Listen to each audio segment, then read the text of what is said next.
Olá pessoal, eu sou o professor Eduardo Augusto e na aula de hoje vamos trabalhar a resolução de questões da banca Comperv.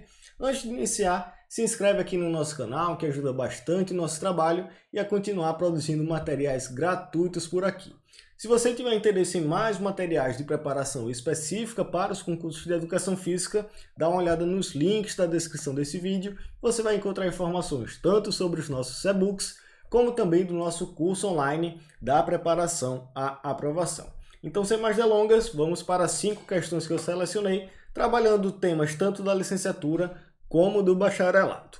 Primeira questão: 7 áreas de atuação do bacharel em Educação Física estão previstas no documento de intervenção profissional em Educação Física. De acordo com esse documento, a intervenção desse profissional no núcleo de apoio à saúde da família se dá por meio. Então, se a gente relembrar quais são essas 7 áreas do bacharel em Educação Física, de acordo com esse documento do CONFEF, que são as intervenções profissionais do profissional de Educação Física, são as 7. A regência ou docência em Educação Física, preparação física, treinamento desportivo, avaliação física, recreação, orientação de atividades físicas, orientação em atividade física e gestão de educação física ou desporto. Então, nesse caso, como ele vai querer saber dessas 7 intervenções, qual é a intervenção do profissional no núcleo de apoio à saúde da família, ou famoso NASF, a gente vai ter a alternativa B, a correta, o profissional de educação física no NASF e, de certa forma, na saúde coletiva, de forma geral, vai trabalhar com a orientação em atividade física. Então, primeira questão, item B é a correta. Segunda questão: a legislação esportiva brasileira apresenta classificação do esporte em 3 segmentos. São eles, então, se a gente relembrar aí as manifestações do esporte, ou as dimensões sociais do esporte, a gente já tem vídeo aqui no canal falando sobre isso. Na Lei Pelé, a gente vai ter essas manifestações do esporte que são também baseadas nos estudos de Manuel Tubino, que ele vai trazer essas manifestações do esporte ou dimensões sociais do esporte, que são 3. O esporte é educação, ou esporte é educacional, aquele trabalhado em instituições de ensino com um objetivo estritamente ali pedagógico, buscando promover a cidadania e a educação de forma geral. O esporte participação, que é um esporte mais voltado para o lazer, para a inclusão, um esporte de fato que vai trabalhar um aspecto mais social do esporte. O objetivo não é competir, o objetivo não é trabalhar uma educação, mas sim o esporte pelo esporte, o esporte como uma forma de lazer, o esporte como uma forma de participação. E também temos como a terceira dimensão o esporte de rendimento, o esporte competitivo, de fato, aquele esporte que as pessoas vivem através desse esporte, aquele esporte que a gente vê na televisão, um esporte profissional, de fato, em busca de resultados, em busca do rendimento. Segunda questão, então, a alternativa B é a correta: esporte participação, esporte educação ou esporte educacional e esporte de rendimento ou esporte performance. Segunda questão, item B é a correta.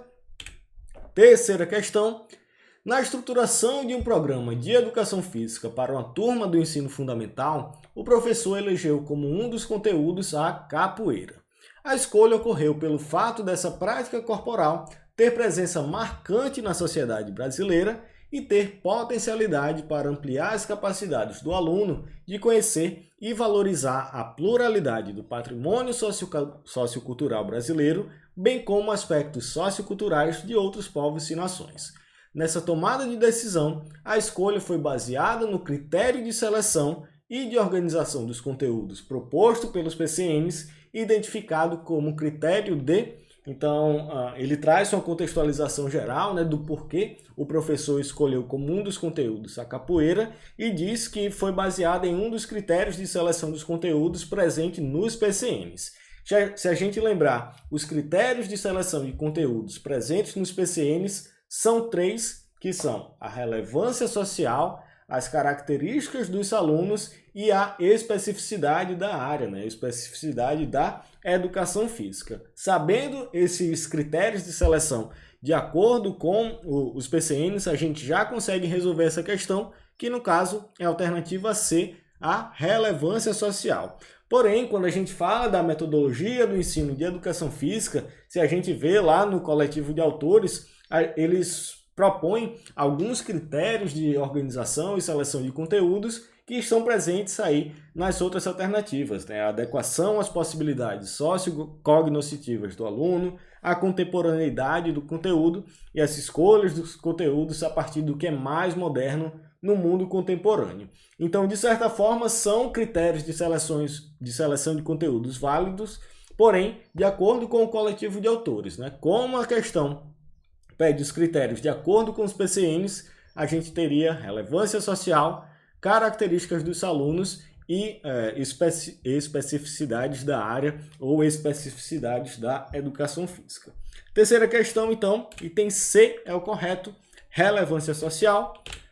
Quarta questão, sobre a classificação dos músculos durante a realização de um movimento, afirma-se.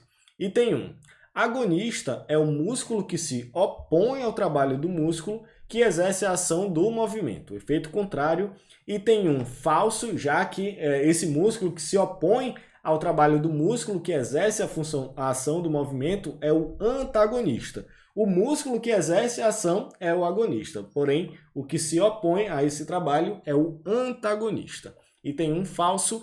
Item 2, sinergistas são os músculos que exercem a mesma função de um músculo antagonista, auxiliando na produção do movimento desejado, quase toda correta, porém, os sinergistas exercem a mesma função de um músculo agonista, auxiliando na produção desse movimento. Então, item 2, falso também, eles fizeram essa troca de agonista com o antagonista. Item 3, estabilizadores, fixadores ou sustentadores são os músculos que estabilizam a articulação para outro músculo realizar um movimento. Perfeito, essa é a definição de músculos estabilizadores, né, ou fixadores. Eles vão estabilizar determinada articulação para que outros músculos possam realizar o seu trabalho realizando determinado movimento já com aquela articulação estabilizada.